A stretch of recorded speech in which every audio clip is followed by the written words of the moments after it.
Welcome back to part 2 of our Formula 1 in 2023 season review. If you haven't caught part 1 where we go through all of the teams in detail, then make sure you do check that out. But now let's talk about the driver pairings and what we can expect in 2024. Once again, I'm joined by our man, Jonathan Noble, who is in the paddock pretty much every weekend, and Formula 1 performance engineer, as was these days expert data analyst explaining it to the rest of us watching his channels, is Blake Hinsey, or Brrrake for all of his channels. Gentlemen, welcome back to the second part of our podcast, our video show that we're doing as well. And now let's talk about the drivers, and we'll do driver ratings, but not a 1 to 10 score, anything like that. But we'll go through what you thought about the various pairings, and we'll end up getting to Max and Sergio at the end. But we'll start with Nico and Kevin and the performances that you thought they put in this year. John, I'll start with you.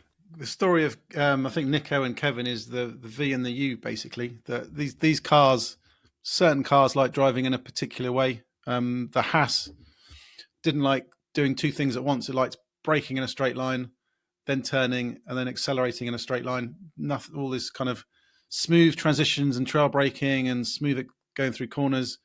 Like the U, it didn't like at all. Aero didn't like it. Tyres didn't like it. Nico Hulkenburg likes driving in a V. Kevin Magnussen likes driving in a U. So that was basically the story of the season. So Nico got on better with the car, showed great on his F1 return, pushed on, and I think there'll be a hope from Kevin's side at least that next year's car goes a bit more of a U-shaped preference, and he can show what's there. Because still, Kevin still had some great results, scored points, good qualifyings. Just the season didn't come together as well as he'd hoped. I think there's quite a few people that owe Nico Hulkenburg an apology after the start of the season when he was announced to come back. And I have to admit that I was genuinely wondering, it's like, why would they bring Nico back? But at the end of the day, I mean, his average qualifying position was 3 places higher than Kevin. And then in terms of points, he's, when you're back there, your opportunities to score points are even fewer. So I owe Nico Hulkenburg an apology, but at the end of the day, he's a very known quantity, despite the fact that he's my age, which I don't know why he's driving a race car at that age.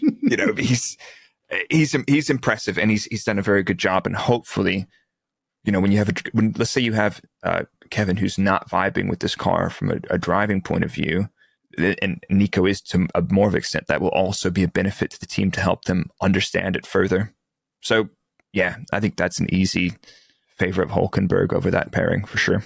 And the experience of Valtteri Bottas and the increasing experience of Zhou next. John, we'll talk about the points difference. Not great this year, very similar to last year, although Bottas did a little bit better last year. But clearly it's a driver pairing that the team seemed to think works for them. What did you think? Yeah, Zhou was improved. Rookie year had some strong pace, a few incidents and accidents, but perfectly normal for a rookie season. This year, I think, made the step. Bottas, has experience, knows what it takes. So I think it was generally overall a tricky year for Alfa Romeo. Fell into that bottom end of the midfield where you're battling to get out of Q3 at times. Car concept wasn't particularly strong. They're making some big changes for next season. And I think even though in the midfield that you deliver something that's 1/10 or 2/10 quicker, you can make a decent leap. Finding it against the quality of the opposition in F1 these days isn't easy. And if the concept's not working and you don't have the answers, then it's really hard to make the progress. So I think neither will probably come out of the season especially happy with how things have gone. And fingers crossed that the arrival of James Key can give them some answers for next season. Yeah, I think that's fair. I think the head-to-head, if you include sprint shootouts and qualifying, it was Bottas 19 to Zhou with 9. That being said, the average difference in qualifying position between them was only about 1.5. So, Bottas 14.5 versus Zhou on 16 average qualifying position. And perfectly to John's points there, when you're that far back in the mud at the midfield, find tiny margins. And then obviously on Sunday, you take a car that's not qualifying well in a competitive field like this. It did not race particularly well either. There was lots of events where they're just completely off the back, and I'm having to realign my charts just to find them because they had, that bad of a time. So yeah, that was a tough one. But I think if Zhou's doing that well against Bottas, who is a known quantity to me, that's not bad for him either. His rookie season's strong this season. reasonable. I think the car let them down more than anything and didn't really give us a true showing of what both those guys are capable of. Well, in a season that was largely drama-free and a silly season really for signings for next year, thank you to Red Bull and AlphaTauri for giving us at least some drama halfway through the season. Let's talk about AlphaTauri and Tsunoda and Vries and Lawson, Ricciado and Lawson, then Ricciado, and point scoring Lawson as well. So Blake, I'll stay with you. They did give us some intrigue and some interest through the season, and of course that obviously gets reflected through with what will the Red Bull team do as well. Yeah, I mean the numbers. I've cooked them up on shootouts and qualifyings. Tsunoda 19, Ricciardo 5, De Vries 2, and Lawson 2. Yeah, keeping in mind, Ricciardo only had a few opportunities. De Vries had the first half of the season, and Lawson only had a handful of opportunities as well. I've got to stop and say Liam Lawson was so impressive. You know, that first chaotic race in Zandvoort, wet free practice 3. I had a chat with him, and it was so much fun to talk about that. Wet free practice 3 on the intermediate tires. Never driven that tire at all. And keeping his nose clean, except for maybe brushing the wall slightly once, and then scoring points in Singapore. I wish we got to see more Lawson in the car, but at the same time, Tsunoda's been really impressive to me. Ricciardo did a fantastic job as well, though. So it's really hard for me to. I think I'm quite happy with the Ricciardo-Tsunoda pairing going into next season, looking at how they did, and also not having any huge howlers with a car that started off very poor and then found some form. So I think Ricciardo's average qualifying position was 12.8 and Tsunoda's was 13.8. But obviously Tsunoda was driving the car quite a bit at the start of the season when it didn't have the potential as much. So maybe that story would be a little bit different if you split the numbers across the second half of the season. Yeah, I think, Tsunoda Mr. Consistent throughout the years, kind of the standard with I think he must have had the most teammates all season. I think De Vries, probably wasn't given as much time as, rookies should be given these days, because the first half of the season is brutal with just endless street races and sprints. Saudi, Baku, Miami, Monaco, all these places really, really tough to kind of hit the ground running and have a known place to come into. So, I think if you're going to judge a rookie, you've got to give them more than one season in particular, in the very, very minimum one season. If you don't see any kind of uplift by the end of the first season, you have question marks. But I think quite brutal to be acting as early as they did. But, that's decisions are taken. Lawson, star, to be thrown in, as Blake says, the way he was, brilliant for those 3 races, fully deserves an F1 seat. The opportunity's not there now, but I'm sure it will come in next season. And yeah, I think Daniel, he admitted some doubts about his own performance. Coming back, big ask to make after McLaren, and reputation being a bit kind of under the clouds and people question him. So I'm quite looking forward to see what how Daniel and Yuki do next season, and especially against that dynamic of the spotlight on Perez. What's Perez going to do at Red Bull, and how's this all going to play out? Because I'm sure Liam's rubbing his hands at the possibility of one of those AlphaTauri guys being out of the seat as quickly as possible.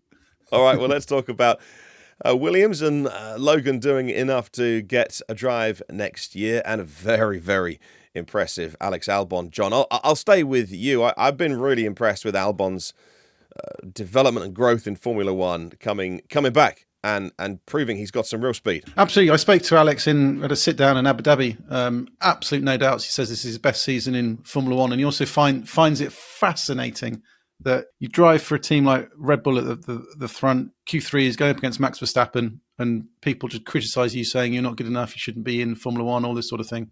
And then back end of the grid, suddenly people can see and understand what he's doing, the efforts he's making, his work ethic, gelling with the team, the progress, the highs, the lows, all this sort of thing. And he gets appreciated far, far more for coming home a couple of points in the bag than he ever would for finishing second in a Red Bull. Just one of those strange quirks of Formula One, but he's in a happy place. His reputation's on the up. He's enjoying life at Williams. The team is making progress. And I'd be especially interested to see what step Williams make into next year. They ended development, cut development, summer break time to focus on the 24 car. So if they can make a bit of a leap, get a car that's, addresses the weaknesses they've had, then I think Alex is the one that can push them on. I think that's a very, very fair point. Like, because when Alex was effectively demoted, I mean, when he was still with Red Bull, he was in doing sim duties all the time. Honestly, insanely hardworking and very, very strong. And to that point, though, it's kind of a thankless task going up against Max Verstappen. But if you look at his qualifying performances then, you'd probably take those qualifying performances now, because I think at that time nobody really realized how much of a monster Max was going to be in terms of his performance level and consistency. And to have a teammate that was only Alex far off of him, I think people probably are like, that wasn't so bad, was it? And that was an Alex still developing quite a bit as well. And now you've seen him being given that time to perform. I mean, he shut out Sargeant 28-0 in terms of all the qualifyings and shootouts. And on another point, it's really good to see Logan getting another season as a rookie. It was a tough, super, super tough. He's got 1 point to his name at the end of the season with was Albon on 27 with a couple cracking results in there. So yeah, it's good to see Logan getting another year, but I think next year he will have to perform, especially if, like you said, they can find some performance in the car and more often than not be challenging for points.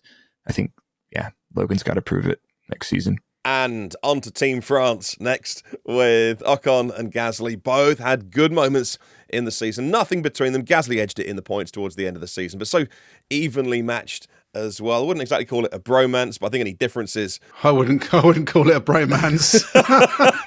Any differences not on display publicly in 2023. A couple of great drivers and to have under your belt, and two that have got, again, loads of potential with the right machinery. But Blake, will they get what they need to drive in 2024 to both shine? That is the question, isn't it? And I do believe, I think if the car were a bit faster and if the team has the understanding of those inconsistencies that they had this year, we'd see them both much further up. In terms of head-to-heads and single lap, Gasly was 17 to 11. But if you look at what happened in the races in terms of the points they were able to deliver on, and they both had those races where they'd be good and then be super disadvantaged. Gasly had a rough time in Abu Dhabi and several other races I remember looking back at, but I wouldn't really choose too much between them. I think they're pretty well matched, and as a result of that, you have the lack of a bromance when they're damn near headbutting each other on track, which it's a difficult thing from a team operationally to deal with that, because they had so many instances where they are racing each other on track, and there was the shenanigans in Japan where they were going to let them pass and not. And that's what happens when you have two drivers that are very competitive and on very similar pace throughout the season. Yeah, I completely agree on that front. In terms of the most difficult thing for a team is having two drivers who are so evenly matched, they always end up racing each other. Because you then get into problems of choosing your strategies and trying to be fair to one of them, and one of them will get an advantage for some reason, either going out first in qualifying or not going out first in qualifying, and these small little issues kind of bubble away. And I think the fact we saw, frustrations from Pierre over strategy calls in the instance, probably the peak was Japan, but it wasn't the only moment, highlighted that, the competitiveness within the team. But probably also fueled by, probably some underlying frustrations about the ultimate performance of the team. It's a team that targeted fourth in the championship, didn't deliver it, saw others make big progress, had the mid-season overhaul of management.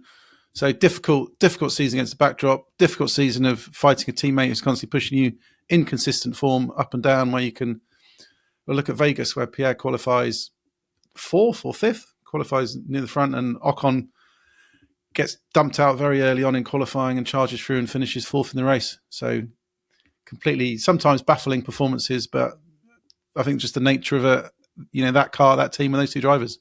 I can't wait to hear both of your thoughts now on Fernando Alonso. The return of Happy Fernando, which we all want to see, which, of course, Happy Fernando is because he had a fast car at the beginning of the season, but he genuinely used it and obviously has the ability to use that speed, and finished fourth in the Drivers' Championship, at least on countback as well. And so a great result there, and I think it's an interesting driver pairing.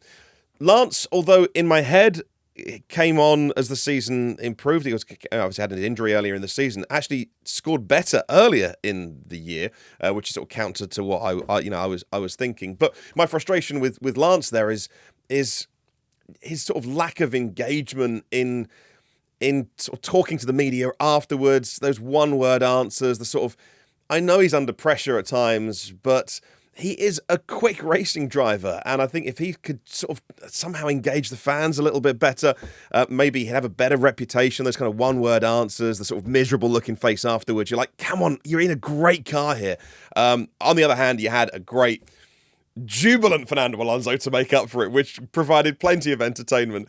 John, it was great for you're back in the paddock and seeing a smile back on Fernando's face. Yeah, we knew Aston Martin were doing well when the start of the season. Fernando was playing everything down because he's the master of kind of using the media, knowing what he says, knowing all this sort of things. The second he's playing expectations down, saying nothing's don't big us up, we're nowhere near the front. You just know he was having the sniff. And I remember that Bahrain weekend that we'd had that impressive long run in the Bahrain test, and throughout practice Fernando was up there, FP1, FP2, FP3, thinking, is this real? They had a slightly disappointing qualifying, and then in the race charged through, and that early phase of the season was fantastic, just seeing the delight of Aston Martin team. And I think F1 is better off with a competitive Fernando Alonso, because despite the experiences and the highs, and he's been away and everything he's been through, he still absolutely loves it. Ultra competitive, loves being in the right environment around him. And he's still the same kind of canny old fox we've always known. I wrote a column in after Qatar, because one of the quirks of the sprint race weekend, for example, is drivers know on Saturday where they're lining up on Sunday in the race. And Piastri, in qualifying after the sprint qualifying, been cleaning his grid spot for the race, which proved quite critical. Fernando did it slightly even better in the sprint race, was during the safety car, coming off the main racing line and cleaning his grid spot in the sprint race. So if you go back and watch the replays, so he's still completely ruthless in everything he does, still the master player, always seeking that competitive advantage. And that's why I think, it is great we get a competitive Fernando. I can't add anything else to that. That is so. I think the thing we saw with Lance, though, towards the end of the season, before they found that, when Lance was just down bad, I think that's a reflection of the amount of pressure he was under, or either externally or personally, when the car wasn't suiting him and your teammates putting that big of a gap on you. I don't know if I could be any happier than that, despite, being in a great position in, my dad's team effectively, but I don't think he just wants to be there just to fill his seat. I think he does want to compete. And when the car is better, he does tend to go better. He had a couple of great race starts later in the season as well. And he was really good at those last season. His race starts were phenomenal. So, yeah, that being said, completely overshadowed by the Lord of Darkness himself, Fernando Alonso.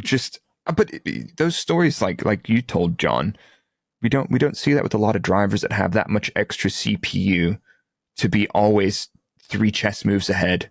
And I think it adds a lot of excitement, a lot of fun and positive things for us to talk about after races. I think Fernando Alonso is a huge asset to the grid, and it's good to see him in a fast car. One of my favourite interviews with Fernando, because cleaning the grid slot, I noticed in Austria last year, he did exactly the same thing on the Saturday of the sprint race. I was sat in the media centre, you could see the cars coming on the start-finish straight, and they disappeared because they're on the racing line on the left-hand side of the track, and then one car kept popping out on the right-hand side every lap through, and I thought, it's a bit strange. And then he thought, oh, it's Fernando, and he was cleaning his grid slot. And I said this to him, and he says, it's my life, everything has to be brilliant. So it's like when I play tennis against a top player, I don't play the direct, short shots, because that's exactly what they expect. I always lob the ball super high up because it completely confuses them, because they never play tennis like this. He says, if I play anything, I've got to destroy these people. It's not just about taking part. And long may we see that Fernando sticking around in Formula One. We're absolutely here for it. Now, what a great battle it was at McLaren this year with Lando Norris, so quick, and unlike many Formula One drivers, showing his weaknesses. That's probably why he has so many, particularly next generation fans. They absolutely love his engagement online, his humility. you don't get a lot of Formula One drivers on the radio. You know, okay, so Leclerc's done it in the past, well, saying, "Oh, I made a stupid mistake there. Why can't I qualify? Why did I do that? Why did I?" And it really endears him to so many people. Oscar, much more of a quieter professional racing driver who is almost sort of just metronomic in his performance. Yet we haven't seen that come through yet. He could well be a future world champion, but it's certainly what we've seen of him so far is just quietly getting on with the job, no drama, and just being brilliant at it. Blake, I'll ask you about your thoughts on the McLaren pairing. I think it's a great pairing. You've got Lando with quite a bit more experience, and he is very humble. Like, he'll put his hand up when he's not making up excuses for why he's not qualifying well, and I think that's something he'll come to. I think he will figure it out. The car's probably still a little bit tricky, which is, maybe he's taking some of the blame for an unpredictable car. I'm speculating there massively, but it's good to see his humility there. And then, like you said, Martin, just Oscar just getting on with his sense of humor. I love it so much. It's been really, really enjoyable seeing some of his responses to stuff in interviews. It just catches me off guard. But his performance has been awesome. I think in terms of racing, Lando's definitely been there. And there's been a couple instances where I've missed a bit of damage that Piastri's got, but sometimes he does look like he's burning up the tires a little bit more than Lando, or maybe that's just, some circumstances that I haven't caught, a little bit of wheel-to-wheel contact or slight bodywork damage and losing performance. I think that's a mega pairing right now. Yeah, I love it. And we did at some point have them potentially looking like they were going to take points off of each other in terms of, swapping cars and everything else. But for Piastri being in here, I think that's not a bad place to see him right off the bat, because we know Lando is a talent for sure. And I don't think anybody has any doubts that Oscar is absolutely on the right path. Yeah, I think the dynamic within that team is fascinating in terms of two pretty evenly matched drivers definitely on single lap pace. I think Oscar needs to do a lot more in terms of race management and understanding the tyres, but he's a rookie. You can't be expected to be on top of it at this level now. So I think he did a great job considering it was year one, especially because in the tricky car they had. I think the interesting thing is, and I think Andreas Stella's talked about this, is Lando kicking himself all the time. Is Lando wants to push the max and deliver 100%. Maybe sometimes 99% is good enough. You don't make the mistakes. Things are better, and the performance is actually better by just managing and controlling things a little bit more.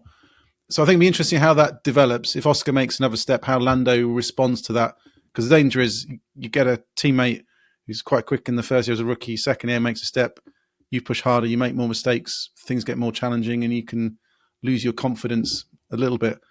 Oscar's the one that took the sprint race win this year, which was quite significant. So there are, opportunities where, he's got to play on Lando a little bit, seeing this rookie teammate come in and grabbing these opportunities that he's not, just circumstance haven't quite kind of gone his way at times. But there's no doubt he's phenomenal, and I thought he was sensational in Brazil. And Brazil, I just so wish that, this thermal degradation didn't play such a big factor in races, because, to have seen him and Max fighting, properly able to fight at the front, because when they were so evenly matched would have been sensational. But he had, one shot to get past, didn't make it, and then you got to look after your tyres. Well, interestingly, this team and the next one, we'll talk about Ferrari next, both have drivers that I see sort of chitter-chatter around where their drivers will be. I've seen lots of people saying, well, maybe Lando Norris should go and join Max Verstappen at Red Bull in a couple of years' time. He, by the way, Lando said he's committed to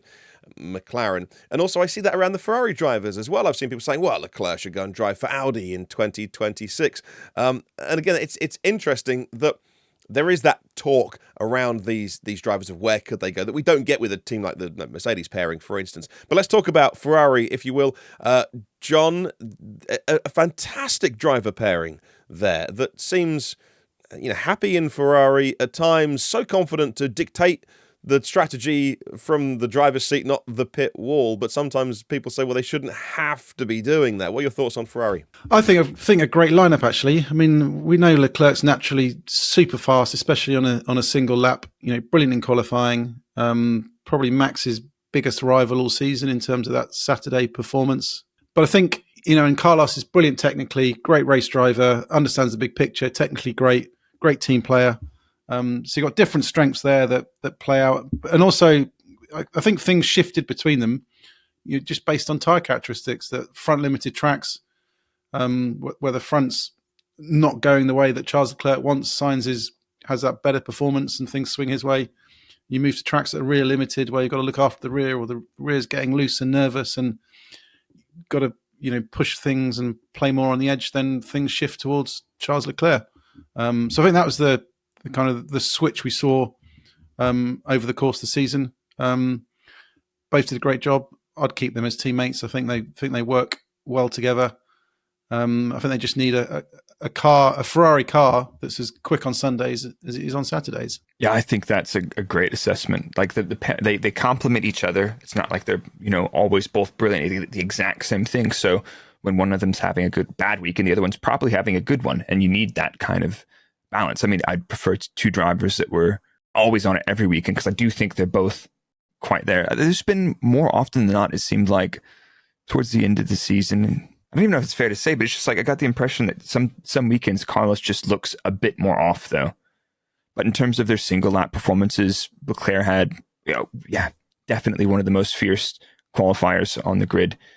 A little bit more performance in that car on Sunday, and then Ferrari tidying up quite a bit of their operational stuff and decision making. I think they have the best chance at taking it to Red Bull, even if they don't add that much performance to their car as it stood. But I like we said earlier, it's just there's so many of those instances where it felt like they were taking points off of each other and themselves, and then when they go to only finish a couple points behind in the constructors, and there's some small gaps in the drivers' championship, you think you probably could have had that, coulda, woulda, shoulda, But I wouldn't change that pairing. I think it's pretty awesome.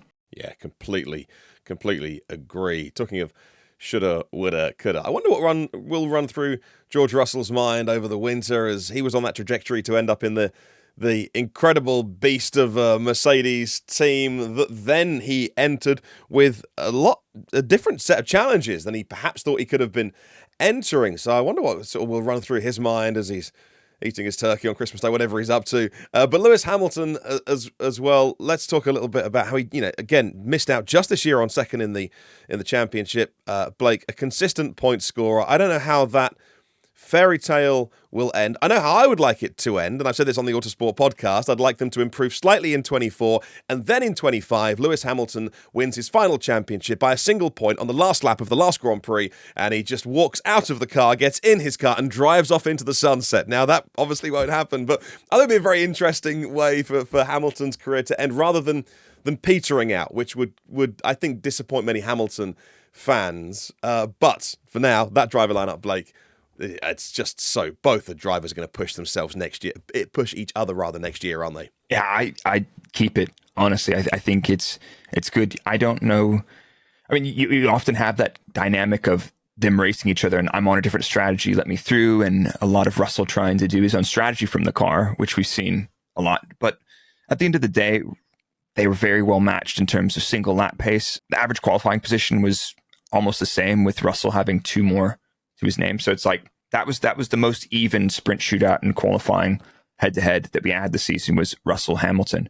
Russell not as good on Saturday this season, but again, they've had quite a few ups and downs in terms of their consistency and putting it together on Saturday, and sometimes rocking up and just being like, we missed it this weekend, we're not sure what it was.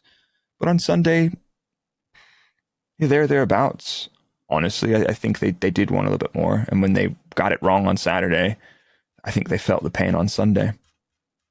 But I can't really see what I would change about that pairing. I think give them a more competitive car, and then maybe you're talking about them taking points off of each other because they look fiercely competitive. Yeah, it'd be fascinating if Merc get to the front properly and regularly fighting for wins, how that relationship plays out. Because there were times this year, just some really strange incidents, like qualifying in Barcelona, they trip over each other, which down to communication, but it's just a weird thing for two teammates to do. And we saw the rivalry in Japan, they're racing each other, and a few team radio comments. So there is intense competitiveness there between them, which is two same as we saw at Alpine, two evenly matched drivers. Lewis thinks he needs to do a bit better on Saturdays, just felt he wasn't getting the most out of the tyres. And also there's an aspect which Toto's talked about, is that there is a Lewis Hamilton that's fighting for P4, P3, P2. And then there's a different Lewis Hamilton when he has a car underneath him that's going for P1, and he knows he's got his rival in his sights and he knows who to target and he's gunning for the win. And kind of there's a switch that happens, which I think is true for any driver, that when you've got a car underneath you that's going for a win, it's a different prospect to, fighting for points and picking up points and seeing someone else on that automatic win. So, good lineup, evenly matched. Be fascinating to see where it goes and how car characteristics are, because there were the swings between them over the course of the season, which again came down to tyres and understeer, oversteer, overheating characteristics, balance traits, all that sort of thing. The swings were quite extreme, but similar as we saw at Ferrari as well. Just how these cars are. And finally, Blake, we'll talk about your old stomping ground and Red Bull, and two drivers that had the pleasure of driving one of the most amazing pieces of motorsport machinery ever created. So deeply impressive to see Max Verstappen growing into the stature of a multiple world champion now. And perhaps examples like his comments at Vegas can be seen, where he's able to sort of step away a little bit from the corporate machine and say, well, this isn't for me. Although he did change his tune when he won it and went, oh, this is great. Viva Las Vegas. Let's come back. I thought that was really funny. But before that, he was happy to sort of step out a little bit and perhaps a contra view very publicly. But also, he's not one that seeks the limelight. He doesn't boast about his extracurricular activities on social media. He wants to drive Formula One cars quick, but he's also achieved everything that he needs to achieve in the sport. But whilst he's winning, why would he stop? I guess the interesting thing is, looking at that relationship, there is no competition for Max Verstappen from Sergio Perez. It could happen in the future with other drivers. And that's when we see an interesting Max Verstappen, when he is challenged, when he is racing. And we don't want to see cars on top of each other, once again. But we do want to see questions being asked of Max and seeing that talent come through and him having answers to that. But at the minute, he has been not unchallenged in 2023, but he certainly had more things his own way than not. But yeah, your thoughts, Blake, on that driver pairing? Knowing them both, I think Checo probably clearly didn't have as good of a time with the car this year. What is the true, if both of them were happy in the car, what's the true gap between them? I don't know. In terms of the head-to-heads, Max had 25 to Checo on 3 on sprint shootouts and qualifyings and points. Max, what was it, over double the points. I think Checo needs one more season to figure this machinery out, figure out where he's headed with it, and see. But like, for Red Bull's point of view right now, if they go into next season the same way the season ended, I think that pairing will be fine for them. But once the rest of them start getting closer, Checo will have had to have closed that gap to him in single lap pace and in race pace in order to make it make sense. And then there were some events later in the season where it's always difficult to discuss race pace because you can never tell the management level of anyone. And then you hear, everybody looks like they're burning up tires. And then you see somebody set a purple lap, which is like a second and a half faster. And it's like, okay, this is like 80% cruise control for literally everyone just to make the one stop work or whatever it is. Yeah, I think Checo knows he needs to improve for next season. And I think that's pretty much it. I mean, Max's average qualifying position was 2.8. Perez was 8. So, I mean, there's a huge gap between those. I mean, probably one of the biggest gaps except for the Haas pairing and the Aston Martin pairing.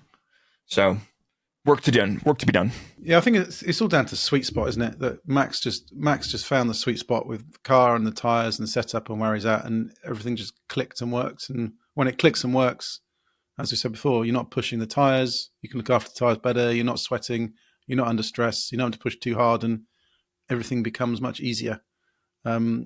Check out that window, you push harder, you risk making mistakes, you're overheating your tyres, things are going off, you're having to come through the traffic, which burns through your tyres even more.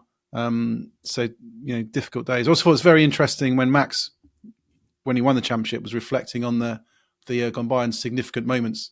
He talked about Baku, where he was beaten by Checo, and just said, sat behind him, couldn't close the gap, so started playing around with settings on the car, just changing what he could on the steering wheel to understand how it would change balance or everything, and unlocked a lot of answers about car performance from those, which is a classic example, and it's what Toto always talks about Mercedes, is the days you're down on your knees is the days your rivals should worry. So I think maybe that Baku performance kind of made probably, I don't know if there's an element of complacency from Checo, but probably felt that he was on top of the car and everything sorted, because he arrived in Miami, on top of the world, knuckling down for a championship fight.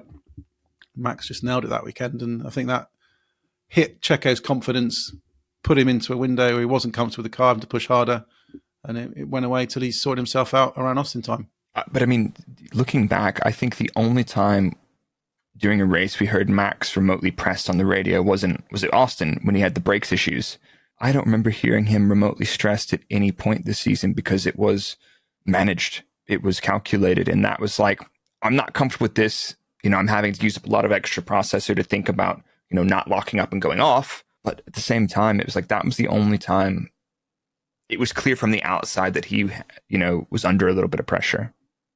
And he's like, don't talk to me through the corners, don't talk to me in the braking. But that was it. We hear that kind of like dialogue from some drivers almost every weekend, that level of being, under some sort of pressure. So, yeah, if the teammate was right up his gearbox, I think the discussions would be a lot different, and we'd hear a bit more of that. But he hasn't had that this season. But let's see. Hopefully Checo can find some more performance with the car. It looked like they found some paths towards the end of the season in their last little push in the simulator to try and understand the car a bit more. And if they can rock up next season and be a lot closer, the gaps will be finer, and which also means there will be more positions to lose if you're not completely on it to the other teams. Never mind your teammate. Well, before we go, we look ahead to 2024 and some of the storylines that, I don't know if either of you guys have certain things on your mind that you'd like to talk about. John, we have a consistent tyre regulations, so teams will have some decent data to get under the belts. The sprint format, of course, is back with some little changes to talk about. John, and I'll ask you one question, John, that I'd like to hear your opinion on, and that is Max's stature in Formula One. I have a theory I've mentioned on the Autosport podcast, which didn't necessarily go down too well with my fellow guest, didn't really agree with me, but I think Max is entering a Schumacher-esque era where, because we saw this when he was being challenged by Lando, and whether it was tire management, etc., that he could just maintain the gap and then pull away. And people say, oh, why didn't Lando use up his tires and just attack him and see a battle? I think that Verstappen's entering an era of almost intimidating some of his competition with how good he is, how much he might have in reserve, and actually let's fight for second rather than destroy our tyres and go for the win and then ruin our whole race. So I don't know whether you think I'm off in that, but I think Max is entering this era of not invincibility, I don't want to overplay it, but almost kind of scaring off the battle before it's begun. I'm not sure if that's Max. I think that may be the Red Bull performance. The classic example, that's Austin, where Mercedes had track position on Max. Lewis was up there. But they, pretty early on in the race, felt there was no point racing Max because he's going to win this race anyway. So we don't need to cover the undercut. We can just let him go. And in the end, that's what allowed Max to get track position.